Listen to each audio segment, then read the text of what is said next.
Hallelujah. आइए अपनी आंखों को बंद करें, सरों को झुकाएं और प्रार्थना करें वचन में जाने से पहले।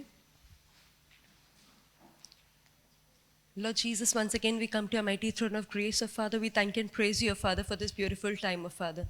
Lord Jesus, O Father, even as I stand here right now, Father, Lord, I pray, Lord, touch and anoint my lips, O Father, Lord. Lord, so that, O Father, whatever comes out from my mouth, O Father, let it be, O Father, in alignment to your word, Lord.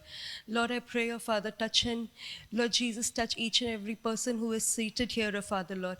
O Father, and open even my ears to this word, O Father, Lord. Lord, I pray, O Father, let this word, O Father, even as I speak, O Father, let it work in my life as well as the life of everyone, Lord. Lord, change us, O Father. O Father, make us, O Father, as you want us to be, Lord. Lord, I pray, O Father, I come against every disturbance in this place, O Father, and I pray, Lord, let every heart, O Father, every mind be under submission to your word, Lord. Thank and praise you, O Father, for answering all my prayers, Lord. In Jesus' most mighty and precious name we pray. Amen. हमने पिछले हफ्ते में क्या वचन सुना था? राजाओं का राजा नहीं, आप लोग बहुत पीछे चले गए। अशुद्ध होठों के बारे में हम लोग ने अशुद्ध होठों के बारे में वचन सुना था, और अशुद्ध होठों के बारे में वचन सुनते सुनते हमने अंत में देखा था, भजन संगीता में लिखा है 141 उसका तीसरा वचन में लिखा था कि अपने मुंह पर पहरा देने के लिए सहायता कर, और मेरे होठों के जो द्वार है उसके ऊपर रखवाली बनकर रहे। तो हमने प्रार्थना किया था कि हमारे अशुद्ध होठों को शुद्ध कर दे परमेश्वर। लेकिन आज हम देखने वाले हैं अशुद्ध होठों को शुद्ध करने के लिए हमें कुछ कुछ प्रयास अपने से भी, जैसे मैंने बोला, रखवाली करना है, पहरेदारी करने के लिए हम बोलते हैं। तो हमें क्या करना चाहिए? कभी कभार मुंह बंद रखना है, बराबर? मुंह बंद करना जरूरी है। जिप योर लिप, अपने जबान को बंद करना है, जबान पे लगाम लगाना जरूरी है। बहुत बार जबान एक ऐसी चीज है ना जिसको रुकने का नाम ही नहीं है, वो अनगिनत बोल सकता है। पता है, इंग्लिश में एक कहावत है, speech is silver but silence is golden. यानी कि जो शब्द निकलते हैं मुंह से, जो बोला हुआ शब्द है वो चांदी के समान होता है, लेकिन जो मौन है, शांति है, वो स्वर्णीय है। सोना जो है वो महंगा है कि नहीं है? तो आपको पता ही होना चाहिए कि कितना ज़्यादा ज़रूरी है चुप रहना। वो बहुत कम मिलता है आजकल, क्योंकि बहुमूल्य है ना, तो बहुमूल्य चीज़ें कम मिलती है, इसलिए शांति कहीं मिलती नहीं है। और सभी जन क्या करते? बातें बहुत होती है, स्पीच, बहुत सारी बातें करते जाते हैं। सबको ऐसे लगता है मुझे सब कुछ मालूम है, मुझे ये टॉपिक के बारे में तो मुझे मालूम है, ये मुझे मालूम है। हर चीज़ में हमें ऐसे लगता है। स्कूल में जब बच्चे जाते हैं उनको भी लगता है ना कि अरे हाँ टीचर ये बोल रही है, हमें तो ये बताया है। ऐसे बोलते बोलते सबको ऐसे लगता है कि हम लोग बचपन से लेके अब तक हम सब में ऐसी फीलिंग है कि मुझे सब आता है, तो हम लोग हर बात में बात करना ज़रूरी होता है, कभी मुंह बंद नहीं रहता है। मनुष्य ऐसा है। यही नहीं, याकूब का पहला अध्याय 19 वचन में क्या लिखा है? सबको पता होगा। हे मेरे प्रिय भाइयों, क्या करना चाहिए हमें? ये बात जान लो कि तुम्हें क्या करना है? सुनने में तत्पर, बोलने में धीमा, और क्रोध में धीमा हो। ठीक है? तो हम क्या करते हैं? उल्टा करते हैं ना। सुनने में तत्पर है या बोलने में तत्पर है? बोलने में तत्पर। तुम्हारा क्वेश्चन आने से पहले हैंड्स अप, आंसर रेडी, मुझे सब मालूम है। हम मनुष्य ऐसे कि मतलब हाँ, अगर मैं हाथ नहीं उठाया, मैंने जवाब नहीं दिया, तो लोगों को क्या लगेगा? मुझे कुछ पता ही नहीं है, मैं बुद्धू हूँ। तो इसके लिए हम क्या करते? हम तुरंत हाथ उठाकर जवाब देना शुरू कर देते, क्योंकि हमको बोलना ज़रूरी है। बोलने में तत्पर लिखा है ना बाइबल ने, इसलिए बोलने में तत्पर लिखा है नहीं। परमेश्वर ने कुछ सोच के ही मनुष्य को ऐसे बनाया है, ऐसा विज्ञान के अनुसार बनाया है कि कान कितने हैं हमें? 2। और जबान कितना दिया है? यानी कि 2 कान से सुनना, यानी कि 2 टाइम सुनना है और एक ही बार बोलना है। लेकिन हम क्या करते हैं? 2 टाइम बोलते हैं और एक ही टाइम सुनते हैं। मुश्किल होता है सुनने के लिए। आजकल सब जगह देखेंगे तो, पहले तो चलो फ़ोन वगैरह नहीं था, अब तो फ़ोन भी है, तो कोई मनुष्य कभी शांत है ही नहीं। जितने भी व्यक्ति, अगर हम सोचते भी है ना कि अरे ये इंसान जो है शांत है, कभी कुछ बोलता ही नहीं है, तो वो इंसान को भी अगर आप देखोगे ना, तो मोबाइल अगर है ना उसके पास, तो मोबाइल में वो भी बहुत होशियार है बात करने में। मोबाइल की वजह से बहुत जनों को ना कम्युनिकेशन स्किल का क्लास अटेंड नहीं करना पड़ा। सभी जन बोलना सीख गए, लेकिन लिसनिंग, सुनना कम हो गया है, क्योंकि सब जन बोलना पसंद कर रहे हैं, सब अपना पक्ष के लिए बात करना चाहते। मैं ऐसा हूँ, मैंने ये किया, मैंने वो किया, तो हम लोग सब अपनी बात करते, तो बोलते ज़्यादा है, सुनते कम है। तो आज हमें देखना ज़रूरी है। बाइबल में हम देखते यीशु मसीह जो है ना, बार बार जब भी देखो तो वो हमेशा बोला करते थे कि सुनते भी थे, चुप भी रहते थे कि नहीं। कभी कभार जब ज़रूरत था, हमें ऐसा लगता है कि अरे वो बोल सकते थे कि हाँ उन्होंने गलत नहीं किया, तब भी उन्होंने बोला क्या कि मैंने गलत नहीं किया? नहीं, वो चुप बैठे। अब जब फरीसियों ने उनको सवाल उठाया कि अरे तुम किन के अधिकार से ये कर रहे हो, क्या वो बोल नहीं सकते थे? क्या बोल सकते थे, पर बोला क्या? नहीं, वो चुप रहे।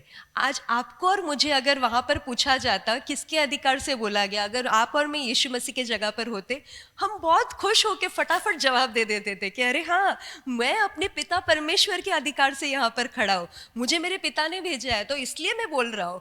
तो हम बहुत खुश होकर बोलते थे, लेकिन वहाँ बोलना चतुराई थी? नहीं, चतुराई नहीं थी, इसलिए यीशु मसीह चुप बैठे। आज आपको और मुझे भी उनका उदाहरण फॉलो करके मुंह बंद करने सीखना चाहिए। तो हम देखेंगे आज वचन के अनुसार कि हमें कब कब मुंह खोलना है और कब कब मुंह बंद रखना ज़रूरी है।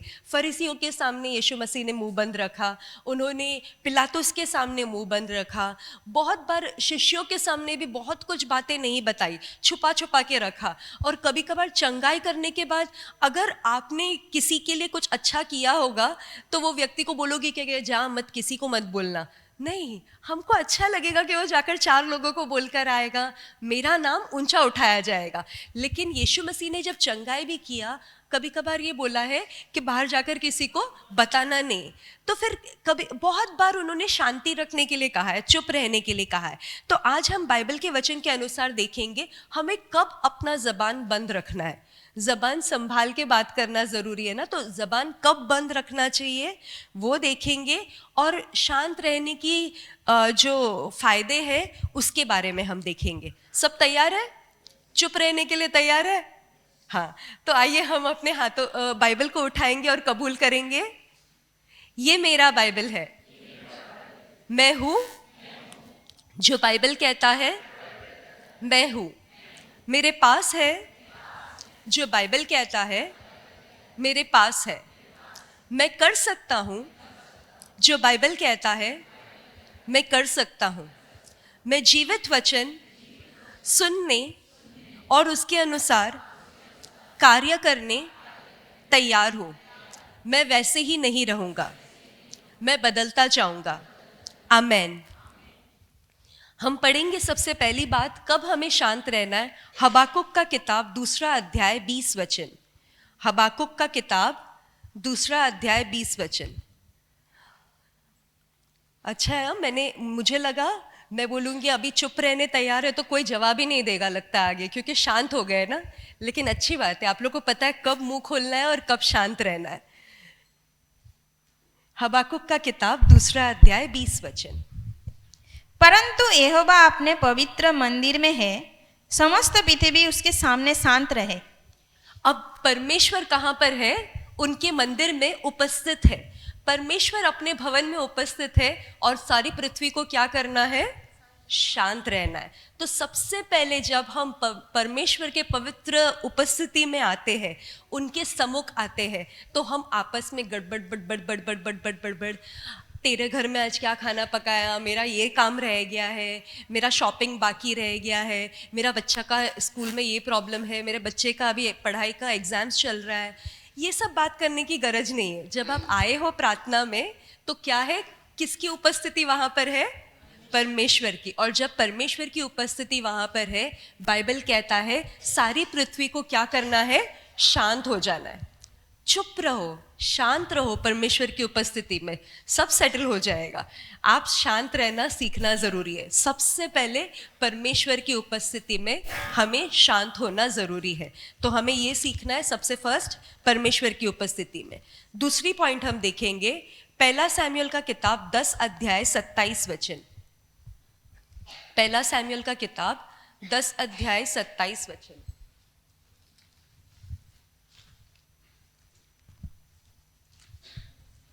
यहाँ पर राजा साउल को राजा बोलकर जस्ट राज अभिषेक किया गया था। उसके बाद हम देखते हैं 10वां अध्याय 27 वचन, आखिरी पद में क्या लिखा हुआ है। और उन्होंने उसको तुच्छ जाना और उसके पास भेंट ना लाए, तो भी वो सुनी अनसुनी करके चुप रहा। अब यहाँ पर साउल को जब राजा बनाया गया था तो बहुत से लोग खुश हुए, और राजा को, जैसे हमने पिछले बार भी देखा, राजाओं को भेंट चढ़ाना पड़ता था, तो राजा के पास भेंट लेकर चले गए लोग। लेकिन कुछ लोगों ने क्या किया, उसको तुच्छ जाना, बोला अरे ये कहाँ से राजा बन गया, ये कौन होता है बड़ा बनने वाला। तो उन्होंने क्या किया, उसको उल्टा सीधा कहा, और वो लोग उसको मिलने नहीं आए, भेंट नहीं लाए। लेकिन आगे क्या लिखा है, साउल ने क्या किया, सुनी को अनसुनी करके छोड़ दिया।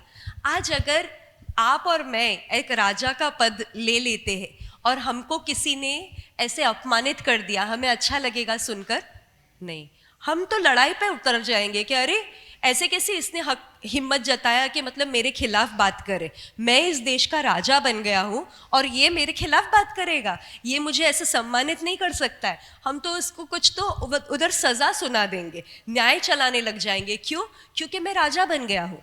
लेकिन साउल ने क्या किया, एक राजा होकर उसने जान लिया राजा होना मतलब क्या है, मैं तो ऑलरेडी राजा हूँ, तो मुझे प्रूव करने की ज़रूरत है क्या? नहीं ना। मेरे पापा हमेशा कहते थे जब हाथी चलता है कुत्ते भौंकते लेकिन काट सकते हैं नहीं ना, तो हाथी बस चला जाता है बिंदास। तो वैसे ही मतलब जब शेर है सामने, जब आपका राजा सामने है, तो लोग, चार लोग कुछ भी बोल देंगे, आपको फर्क पड़ना चाहिए क्या? आज ये राजा साउल के साथ हुआ, कल आपके और मेरे जीवन में कुछ भी बात हो जाए और कोई भी लोग अगर कुछ बोल देते हैं, तो आप सुनी को अनसुनी करने तैयार है क्या? नहीं ना, हमारा नहीं होता है, बहुत मुश्किल हो जाता है। क्यों? क्योंकि मैं जानता हूँ मैं गलत नहीं हूँ, मैं सही हूँ, मैंने कुछ गलत किया ही नहीं है, तो हम लड़ने लग जाते। लेकिन यहाँ पे साउल ने कुछ भी प्रूव नहीं करने की कोशिश किया। कुछ भी साबित करना ज़रूरी है क्या? उसको साबित करना था क्या कि वो राजा है? उसको ऑलरेडी परमेश्वर ने राजा बना दिया, उसको साबित करने की कोई ज़रूरत नहीं है। तो आप जो है वो आप हो, आपको साबित करने की ज़रूरत नहीं है कि मैं कौन हूँ। यीशु मसीह जब संसार में थे, यीशु मसीह, उन्होंने साबित किया क्या कि मैं ऐसा हूँ, मैं वैसा हूँ? जब उनको परीक्षा में डाला गया 3 बार, उन्होंने साबित किया शैतान के सामने? नहीं किया। क्यों? क्योंकि करने की ज़रूरत नहीं है। अगर वो साबित नहीं भी किए तो भी वो परमेश्वर के पुत्र थे, और आज भी वो परमेश्वर के ही पुत्र हैं, और आगे भी वही रहेंगे। इसी रीति से आपको और मुझे भी कुछ साबित करने की ज़रूरत नहीं है किसी 4 लोगों के सामने। जब अगर कोई बोलता है कि अरे तूने ऐसा किया क्या, तो हम क्यों लड़े, हम क्यों झगड़े, और हम क्यों बोले कि हाँ मैंने किया, नहीं किया, ऐसा किया, वैसा किया। बाइबल में कई बार लिखा है कि आपका जवाब सिर्फ हाँ और ना में हो, उसको आप एक्सप्लेन करने मत जाओ। जब आप एक्सप्लेन करते हो, बात को जब बढ़ाते लग जाते हैं, तो सारी समस्याएं वहाँ पर ही शुरू हो जाती है। तो कभी अपने आप को प्रूव करना, साबित करना, कुछ भी करेक्ट करना है, वो सब करने की हमें कोशिश नहीं करनी है। तो सबसे पहले परमेश्वर की उपस्थिति में हमें शांत रहना है। दूसरी बात, हमें कब शांत रहना है, हमें किसी के सामने साबित नहीं करना है, अपने आप को शांत हो जाना है, साबित नहीं होना चाहिए। तीसरी बात देखेंगे, अय्यूब का किताब 13 अध्याय 5 वचन। अय्यूब का किताब 13 अध्याय 5 वचन।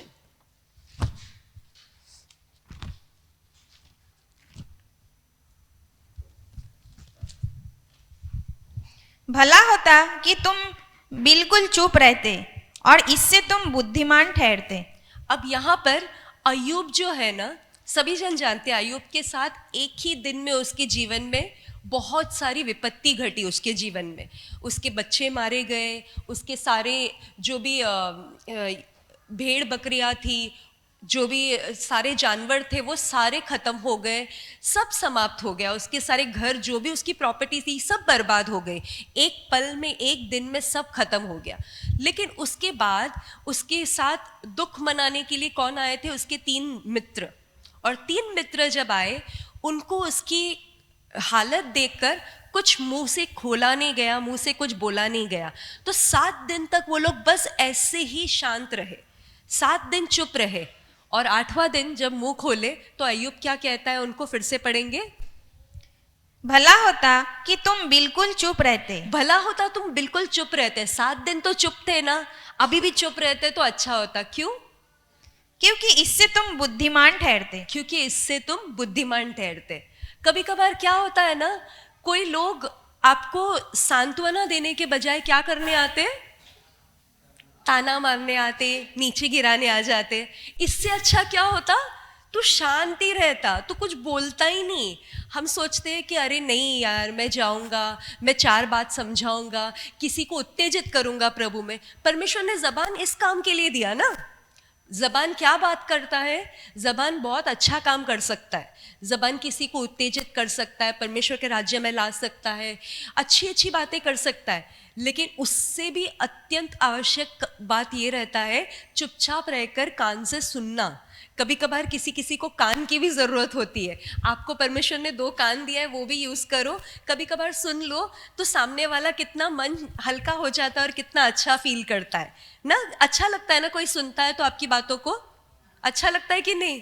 या सिर्फ बोलना आपको पसंद है? कोई बोलते हैं लेकिन बोलने वाले को सुनने वाला भी तो एक होना चाहिए। तो हमें सुनना वाला बनना ज़रूरी है, शांत होना है ताकि हम सुन सके। अब यहाँ पर अय्यूब के मित्र क्या कर रहे थे? उसको तकलीफ दे रहे थे।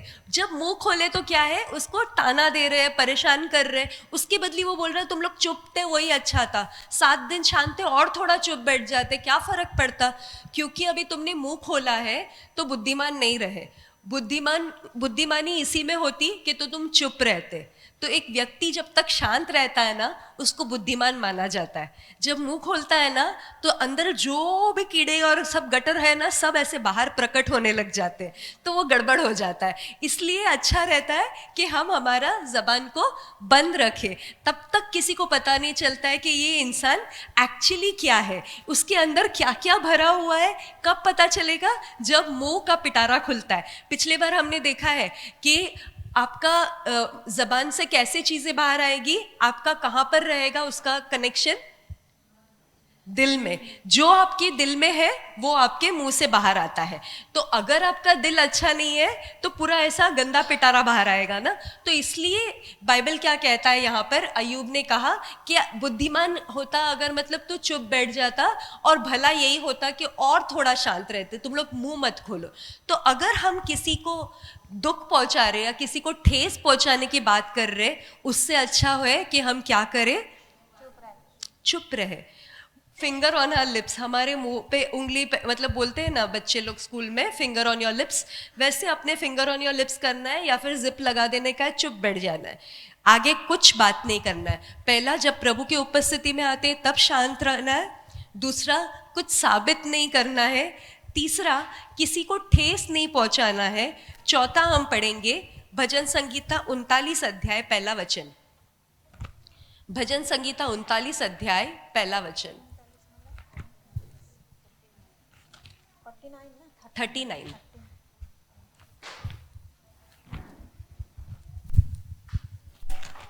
भजन संगीता 39 का 1 वचन। मैंने कहा, मैं अपने चाल चलन में चौकसी करूंगा ताकि मेरी जीभ से पाप ना हो। जब तक दुष्ट मेरे सामने है तब तक मैं लगाम लगाए अपना मुंह बंद किए रहूंगा। जब तक दुष्ट मेरे आंखों के सामने, मैं क्या करूंगा? अपना मुंह में लगाम लगाए अपना मुंह बंद किए रहूंगा। जब लगाम किसको लगाया जाता है? मनुष्य को। हम लोग सोचते हैं मनुष्य जानवर नहीं है तो फिर लगाम लगाने की जरूरत नहीं है, लेकिन बाइबल कहता है जब दुष्ट आपके सामने है तो आपको क्या करना है? मुंह में एक लगाम लगा के अपने आप को चुप रखना है। कुछ नहीं बोलना है, चुप रहना है, मतलब एकदम चुप। मुश्किल है लेकिन आपको चुप रहना है। कोई आपको उकसाए, कुछ भी बोलने की कोशिश करे, लेकिन आपको क्या करना है? शांत रहना है। क्योंकि बाइबल ही कहता है कि जब दुष्ट आपके सामने आ जाए तो आपको क्या करना है? मैंने कहा मैं अपनी चाल चलन में चौकसी करूंगा ताकि मेरे जीभ से पाप ना हो। हमने पहले प्रार्थना किया है जीभ से पाप ना होना है, तो जब तक दुष्ट मेरे सामने है हमें क्या करना है? जबान पे लगाम लगाना है और अपना मुंह बंद कर देना है। तो हमें कहाँ पर मुंह बंद करना है? दुष्ट के सामने। जब कोई बुरे है व्यक्ति सामने तो अपना मुंह को बंद रखना है। फिर पढ़ेंगे पांचवी बात, आमोस का किताब 5वां अध्याय 13 वचन। आमोस का किताब 5वां अध्याय 13 वचन।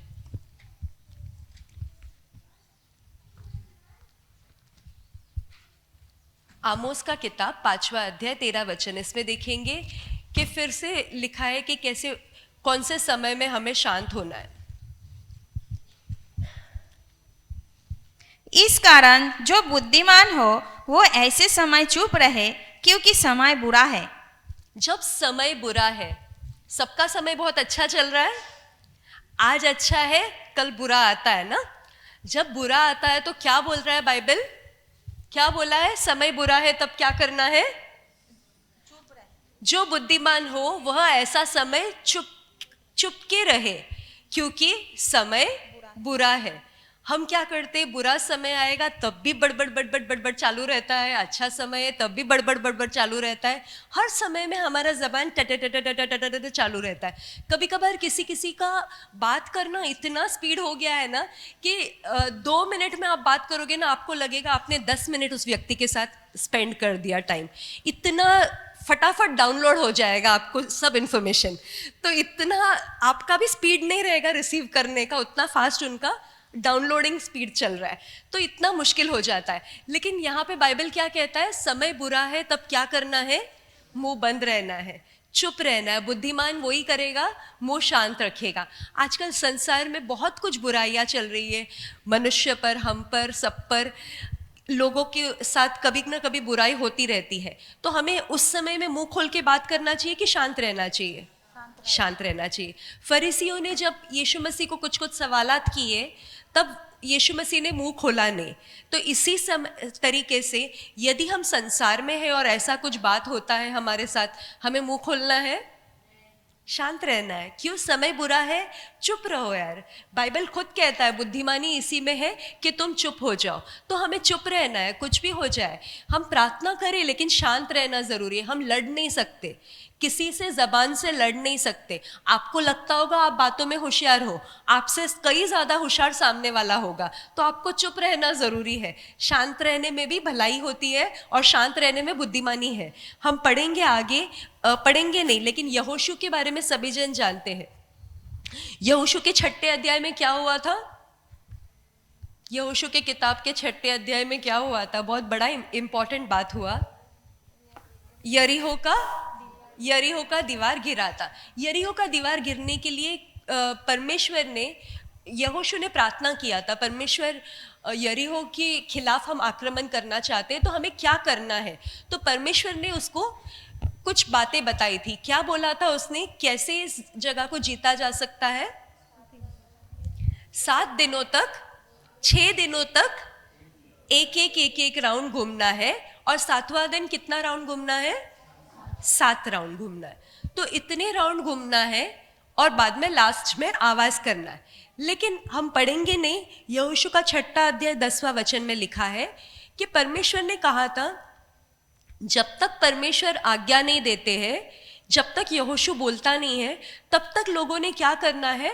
मुंह बंद रखना है, बात नहीं करना है, बस चलते जाना है, चलते जाना है, चलते जाना है। और वो यरीहो का दीवार छोटा मोटा दीवार नहीं था, हमारे प्रार्थना भवन की दीवार जितना भी नहीं पतला था। कितना 15 फीट बड़ा चौड़ा दीवार था। तो इतना बड़ा दीवार जो है, इतना चौड़ा दीवार जो है, वो सिर्फ चलने से घिर जाता। वो अजीब सा बात है, लेकिन इसके पीछे परमेश्वर ने कुछ कार्य बोला था कि उन्हें अपना मुंह बंद रखने बोला था। मुंह बंद रखने के लिए कई कारण है क्यों बोला होगा। एक तो ये बात है कि उनको लगा होगा यहोशू पागल हो गया है, यहोशू फुकट में बोल रहा है हम लोग को चलने के लिए, उसको कोई काम धंधा नहीं है, क्योंकि बाकी कोई होता तो क्या होता, लड़ाई करने बोलता था, जाकर आक्रमण करते, हम आक्रमण करते तो हमारा परमेश्वर हमें हमेशा जिताया है, आज भी जिताएगा, परमेश्वर हमें हारने नहीं देता। तो ये दिमाग में आता, तो वो लोग आपस में बात करने लग जाते थे ना, यहोशू पागल है, यहोशू बुढ़ा हो गया है, यहोशू कौन सा तरीका इस्तेमाल कर रहा है पता नहीं तो फिर बोलने लग जाते थे क्या इतना चलना है, थक गए हम ना, कुड़कुड़ाने लग जाते थे। एक तो कुड़कुड़ाने लग जाते थे, नहीं तो फिर वो लोग अविश्वास के कारण परेशान होकर कुछ कुछ बड़बड़ कर देते थे, उनको कंटाल आता था, प्यास लगता था, भूख लगता था, पसीने छूट जाते थे, तो आपस में बड़बड़ करने लग जाते थे ना। लेकिन परमेश्वर ने इसलिए क्या करने कहा, उनको पहले ही मुंह ही बंद रखने बोला, पहले से ही परमेश्वर ने आज्ञा दिया, नहीं तो इतने सारे लोग जो बोलते तो वो दीवार गिरता था क्या, नहीं गिरता था। लेकिन परमेश्वर ने उनका प्रॉब्लम से पहले परमेश्वर ने सॉल्यूशन निकाला था, परमेश्वर ने और भी बुद्धिमानी का काम किया था, इन सबको बोल दिया जबान बंद रखना है, बंद रखना और एक साथ एक दिन खोलना है। जिस दिन खोलना था सब बड़े खुश हो गए ना, मुंह खोलने बोला तो जोर से चिल्लाए सबने। तो इसी रीति से परमेश्वर कभी कभार हमें भी मुंह बंद रखने बोलता है। जैसे हमने अलग अलग बातों में देखा, जब हम परमेश्वर के भवन में आते हैं तब मुंह बंद रखते हैं, हमें किसी के सामने साबित नहीं करना है, मुंह बंद रखना है। हमें किसी को अगर ठेस पहुंचाने वाली बातें हमारे मुंह से निकल रही है, उसके बजाय हम अपना मुंह बंद रखें, वही भला है। दुष्ट लोगों के सामने हमें अपना मुंह को लगाम लगाए रखना है, हमें बुरे समय में मुंह बंद रखना है।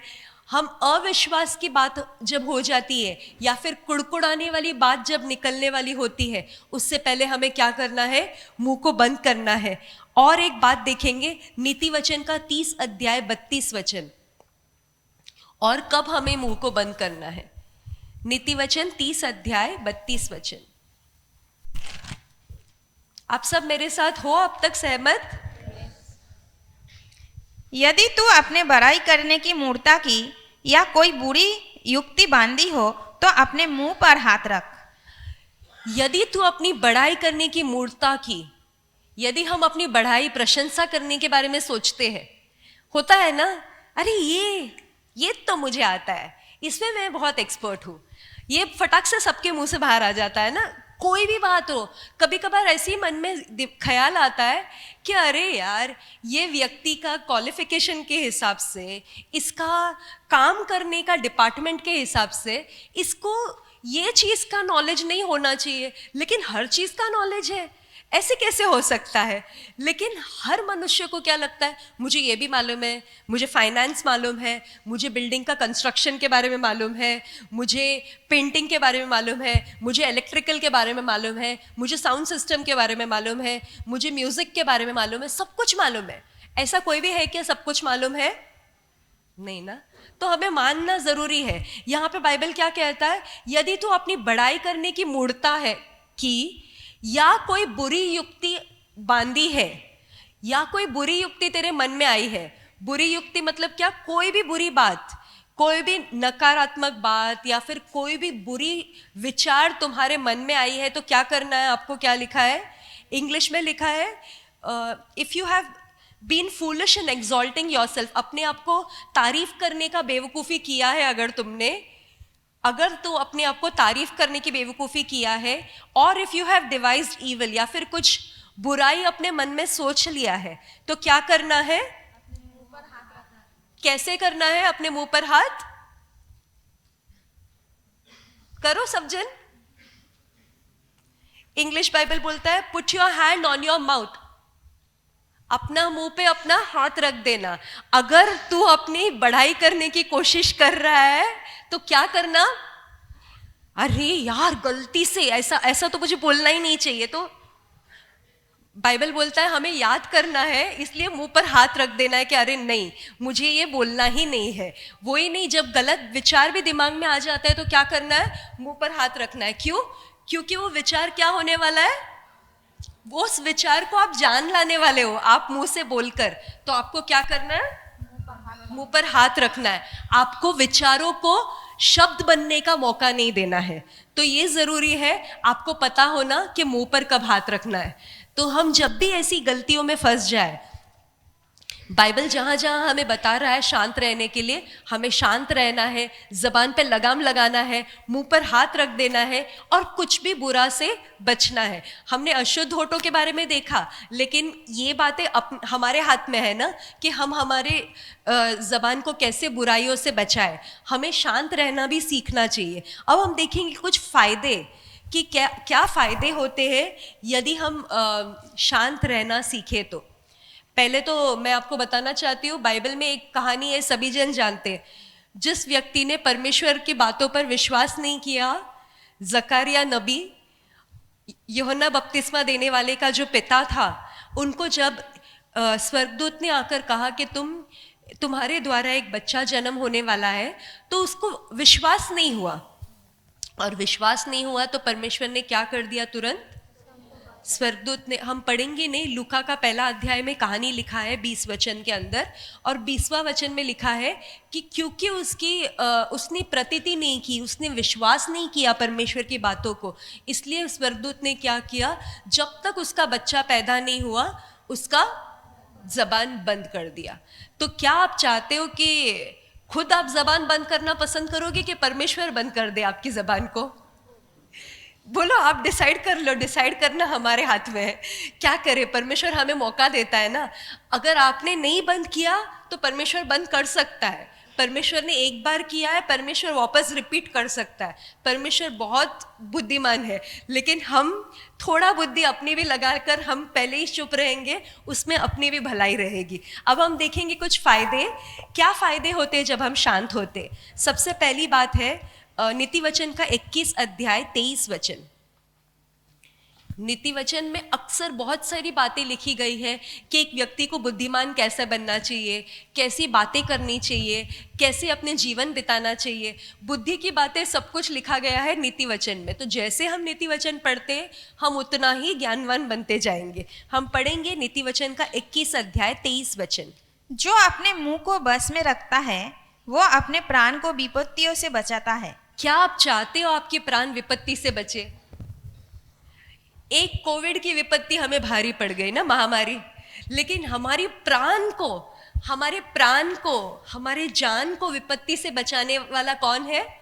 हमारा मुंह। यदि आप अपने मुंह को वश में करना जान लेंगे तो क्या हो जाएगा, आप विपत्तियों से बच सकते हैं। यदि विपत्ति से बचना है, मुंह को चुप करना सीखना है। तो सबसे पहले आपकी प्राण विपत्ति से बच सकती है। दूसरी बात हम पढ़ेंगे नहीं, नीति वचन में ही 13 अध्याय का 3 वचन में लिखा है, इट प्रिजर्व्स लाइफ। आपका जीवन की रक्षा करने में सहायता करती है, जीवन को संभाले रखने के लिए। आप जीवन अच्छे से जीना चाहते हो, हाँ कि नहीं? बहुत कम लोग जीना चाहते हैं, ऐसे लग रहा है मुझे, हाँ ना? हाँ। तो हमें अगर जीवन अच्छे से जीना है, जीवन की रक्षा करनी है, तो हमें क्या करना है? मुंह को वश में रखना सीखना चाहिए। तीसरी बात पढ़ेंगे नीति वचन का 10 अध्याय 19 वचन। नीति वचन का किताब 10 अध्याय 19 वचन। जहाँ बहुत बातें होती है वहाँ अपराध भी होता है, परंतु जहाँ बहुत बात होती है क्या होता है? यदि आपको अपराध से बचना है तो क्या करना होगा? बातें नहीं करना होगा ना, ऑपोजिट्स। जहाँ बहुत बातें होती है वहां पर अपराध होता है। तो अगर बातें नहीं होगी, अपराध नहीं होगा। तो आपको क्या करना है? अपराध करना है नहीं, पाप करना है नहीं करना है। तो पाप नहीं करने के लिए क्या करना है? मुंह बंद रखना है। मुंह बंद रखोगे तो बहुत सारे पाप अपने आप सेटल हो जाते। होता ही नहीं है, क्योंकि मौका ही नहीं होता है ना। तो मुंह बंद करने सीखना जरूरी है। अब देखेंगे चौथी बात, नीति वचन का 17 अध्याय 28 वचन। नीति वचन का किताब 17 अध्याय 28 वचन। मूढ़ भी जब चुप रहता है तब बुद्धिमान गिना जाता है, मूर्ख भी जब चुप रहता है तो क्या गिना जाता है? आपको अपने आप को मूर्ख साबित करना है या बुद्धिमान? तो अगर आप चुप रहोगे तो आप बुद्धिमान हो। मूर्ख भी जब मुंह बंद करता है वो बुद्धिमान बन जाता है। तो अगर आप मूर्ख भी रहोगे, मैं बोल नहीं रही हूं आपको, बाइबल कह रहा है अगर मूर्ख भी मुंह बंद रखेगा ना तो वो बुद्धिमान बन जाएगा। तो बुद्धि का चिन्ह क्या है? शांत रहना, चुप रहना। चुप रहना बुद्धि का एक चिन्ह है। अगर आपको मूर्ख जैसा दिखना है तो बड़बड़ करना पड़ेगा। आगे क्या लिखा है? और जो अपना मुंह बंद रखता वह समझ वाला गिना जाता है। तो आप समझ वाले हो तो शांत रहना सीखना चाहिए। मुंह हर जगह पर खोलकर मतलब नहीं है। हम हर चीज में लड़ाई करके क्या साबित कर लेंगे? कुछ नहीं होने वाला है। हमें शांत रहना सीखना जरूरी है। और एक बात यह है कि जब हम शांत रहते हम बहुत सारे झगड़े से बच जाते।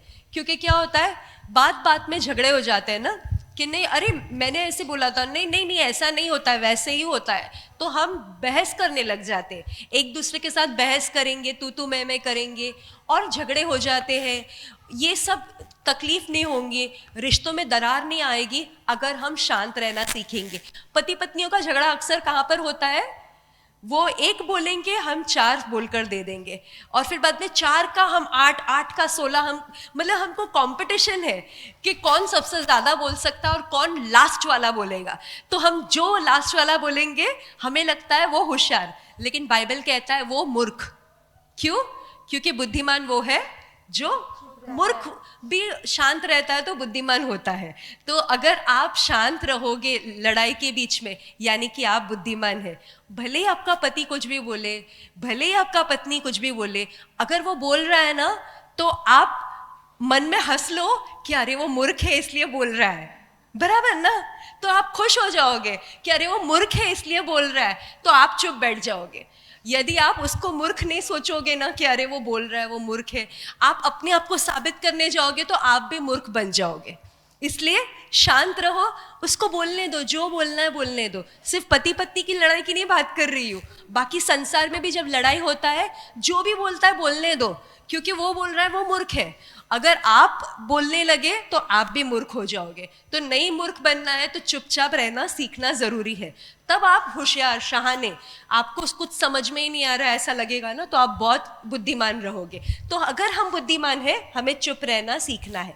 अब आखिरी बात बोलना चाहूंगी सभा समाप्त करते वक्त, empty vessels make more noise. English में एक और कहावत है, empty vessels make more noise. खाली बर्तन बहुत ज्यादा आवाज करता है ना। अगर बर्तन में कुछ भर के रखोगे तो आवाज करता है क्या? नहीं। लेकिन सुबह सुबह जब आप ये आपका ट्रे खाली करते हो बर्तन का, तो कितना आवाज आता है ना। जब जब आप ड्रॉअर खोलते हो, खाट खोट खा, पूरा सब बर्तन सब आवाज करता है। क्यों? खाली बर्तन। बाद में दिन में भरता है ना, खाना बनाते रहते हो तो भरा हुआ रहता है, तब आवाज नहीं आता है। लेकिन खाली बर्तन ज्यादा आवाज। यानी कि जब आप ज्यादा बोलते हो मतलब आपका दिमाग क्या है? क्या है? भरा हुआ, खाली।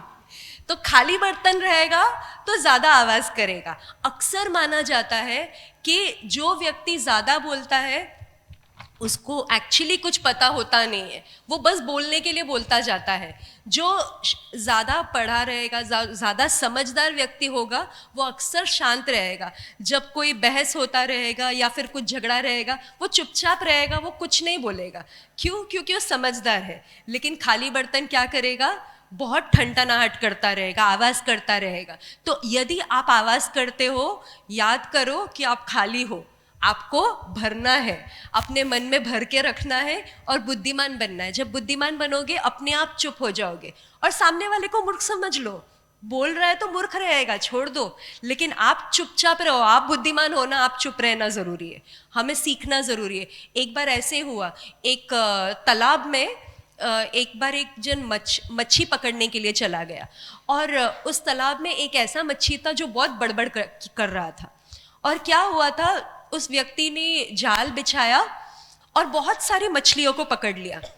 और मछलियों को जब पकड़ा और उसने अपने जाल का जो कैच है उसको लेकर अपनी नाव में भर दिया, फिर क्या हो गया, सारे मछलियां ना देखे कि ये व्यक्ति जो है, देखा है कि इतना सारा मच्छी मिला है, तो वो और लालची होके और एक बार जाल फेंकने जा रहा है। तो सारे मच्छियाँ उसके ऊपर नज़र रखे हुए थे कि वो क्या कर रहा है, क्या कर रहा है। और जब उन लोग देखे कि ये व्यक्ति बिजी हो गया, दूसरे साइड जाल फेंक रहा है, तो ये लोग सब स्लोली ना वो नाव में से बाहर निकलने लग गए। लेकिन वो मूर्ख मच्छी बड़बड़ बड़बड़ बड़बड़ बड़बड़ बड़बड़ बड़बड़ करने लग गया, क्या है यार, आज कैसा दिन था, मैं फंस गया ना, मैं वो खाया था और फिर अभी यहाँ पर आ गया और अभी मैं फंस गया, अब मेरा दिन कैसा चला जाएगा, मैं यहाँ से कैसे बाहर चला जाऊँगा, ये पानी में अभी यहाँ पानी यहाँ से दूर है। ये सब बोलने की ज़रूरत थी क्या? वो अपने आप उड़ी मार सकता था ना, लेकिन वो बड़बड़ कर रहा था और अचानक मच्छी जो पकड़ रहा था व्यक्ति, उसका ध्यान वापस भटक गया, क्योंकि वो क्या कर रहा है, मच्छी बात कर रहा है। तो बात कर रहा है वो देखकर उसको दिमाग खराब हो गया और उसने क्या किया, उस मच्छी को पकड़ के ठक करके मार के खत्म कर दिया। और बाकी सारे मच्छियों ने क्या किया, शांत थे तो रिटर्न पानी में चले गए। तो यदि आप चुप रहोगे तो आप बच सकते हो विपत्ति से, लेकिन अगर आप बड़बड़ करते रहोगे आपकी प्राण की रक्षा करना मुश्किल हो जाएगा। तो हमें समझना ज़रूरी है, बाइबल कहती है बार बार हमें शांत रहने के लिए, मुंह पे हाथ रख दो, ज़बान पे लगाम लगा दो, बहुत कुछ बातें बोलती है, लेकिन हम समझते नहीं है। लेकिन अगर नहीं करेंगे तो हम खाली बर्तन जैसे बहुत आवाज़ करते रह जाएंगे। हमें वो भी नहीं करना है, हमें महंगे बनना है ना। महंगा कैसे? शांत रहकर। शांत रहना स्वर्णीय है, एक सोने के समान महंगा है। तो हमें भी वैसे बनना ज़रूरी है जैसे बाइबल हमें कहता है बनने के लिए। जहाँ जहाँ हमें बाइबल में देखा अलग अलग बातें, जब जब हमें शांत रहना ज़रूरी है, हमें वो सीख के उसके अनुसार करने तैयार होना है। क्या आप तैयार हैं बुद्धिमान बनने या मूर्ख बनने? बुद्धिमान। तो मैं विश्वास करती हूँ आवाज़ कम, डबल टाइम सुनोगे, एक ही टाइम बोलोगे, बराबर ना? कि 2 टाइम बोलोगे, 1 टाइम सुनोगे? क्या करोगे? कितनी बार सुनेंगे? 2 टाइम सुनेंगे ना। कान 2 दिया है परमेश्वर ने, आप सबको कितने कान दिए? 2। तो 2 टाइम सुनना है और बोलेंगे कितनी बार? 1 बार, क्योंकि परमेश्वर ने जबान एक ही दिया है। तो कम बोलना है, सुनने में तत्पर रहना है और बोलना में धीमा होना है, क्योंकि बाइबल भी यही कहता है। और हम बहुत सारे पापों से बच सकते हैं, तो हमें शांत रहना ज़रूरी है। जैसे हमने लास्ट टाइम भी देखा, अंत के दिनों में हमें हर शब्द का हिसाब देना होगा। यदि हम कम बोलेंगे हमें कम हिसाब देना है, ज़्यादा बोलेंगे तो फंस जाएंगे हम, तो हमारा कांटा बढ़ जाएगा। तो हमें शांत रहना ज़रूरी है। आइए हम खड़े हो जाएं और प्रार्थना करें, सभा को समाप्त करें।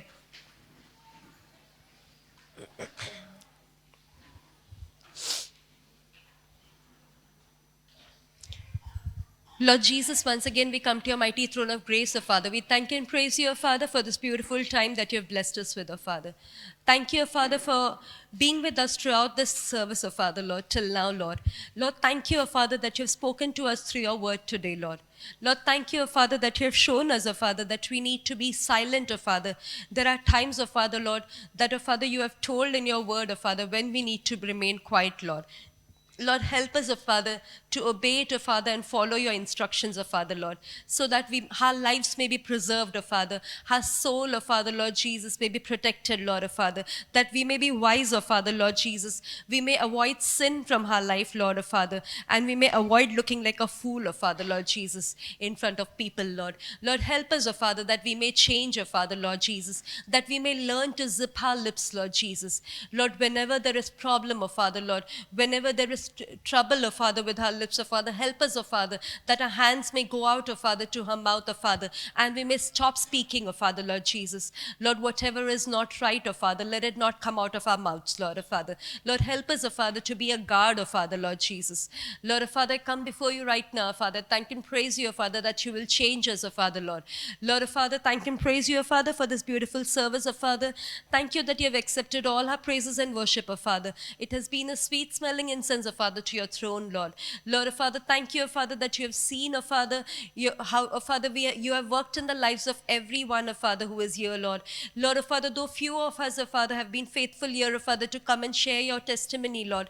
Lord, but we believe, Lord, you have worked in the lives of everyone, O Father, blessing them, healing them, Lord Jesus, prospering them, O Father, Lord, giving them peace, O Father, Lord Jesus. Lord, O Father, restoring them, O Father, Lord Jesus. Lord, O Father, thank you that you have been faithful to each and every one, Lord. O Father, I also pray, Father, Lord, that you have seen the hands of Father that are stretched forth, Father, in sowing to your kingdom, Father, Lord Jesus, whether online or offline, Father, Lord. We believe that you will, Father, Lord Jesus, bless them accordingly, Lord. Lord, we pray, Lord Jesus, Father, Lord, bless each and every one who is gathered here today, Father, Lord. Lord, Father, let them not go back empty-handed, Lord, Father, but we pray, Father, whatever they have come seeking, Father, Lord, help them, Father, that they may go back rejoicing, Father, Lord. Lord, help them, Father, that they may, Father, be filled, Father, Lord Jesus, with, Father, Lord Jesus, your blessings, Father, Lord Jesus, with your health, Lord. Lord, bless their immune systems, Father. Bless everyone that they may be strong enough, Father, to withstand this climate, Father, that, Father, your precious blood, Father, which flows in their body, Father, may keep them healthy, Father, Lord Jesus. Lord Jesus, Father, I pray, Lord, bless each and everyone's family, Father, Lord. Lord, bless the children, Father, in the houses, Lord, Father. Help them in their studies, Lord. Bless the ones who are working, Father, Lord. Bless the work, Father, whatever they do, Lord, Father. I pray, Father, Lord Jesus, bless every prayer meeting in this week, Father. Lord, let everyone, everywhere, Father, they go, Father, be blessed, Father, Lord. Lord, we pray, Lord Jesus, let anyone who is celebrating their marriage anniversaries this week, Father, let there be many more years of togetherness and love, Lord, Father, among the couple, Lord. Lord, we pray, Father, Lord Jesus, for everyone, Father, who is celebrating their birthdays this week, Lord. Lord, Father, let this, Father, year, Father, be a new one, Father, one, Father, which was never before, Father, Lord. Lord, whatever was lacking in their life, Father, let it all be fulfilled this year, Father. I thank and praise you, Father. Lord Jesus, I pray, Father, for every sick person, Father, in our church, Lord. Lord, we pray, Father, Lord, let there be no one who is sick, Lord, Father, because, Father, your blood, Father, Lord Jesus, that you shed on the cross of Calvary for each and every one of us, Father, Lord. Lord, through that, Father, we know, Father, Lord Jesus, that you have taken up, Father, all our, Lord, iniquities and transgressions, Father, Lord. We believe, Father, by your stripes, we all are healed, Father, Lord. We call into Jehovah Rapha, the healer, Father. Father, heal each and every person, Father, Lord. Every member of our church, Lord, Father, who is here and who is not here also, Father, Lord Jesus. Lord, take care of them, Lord. Keep everyone under your precious blood, Father, till we meet next time, Lord. Lord, we pray, Lord Jesus, Father, for everyone who has, Lord, Father, contributed to this place in some or the other way, Father, Lord, like cleaning this church, Father, or Father, setting up the sound system or the chairs, Father, or any other thing that they must have done, Father, which you know best, Father, Lord. Lord, you have seen them, Father, as they've done secretly, Father. You bless them, Father, and reward them openly, Lord, Father. Thank and praise you, Father, Lord. Lord Jesus, I pray, Father, till we meet next time, Father, Lord. Lord, take care of each and every one, Father. Cover us under your precious blood, Father. Take us safely, Father, and bring us back safely, Father, Lord. In Jesus' most mighty and precious name we pray. Amen. प्रभु सभी को आशीषित करे.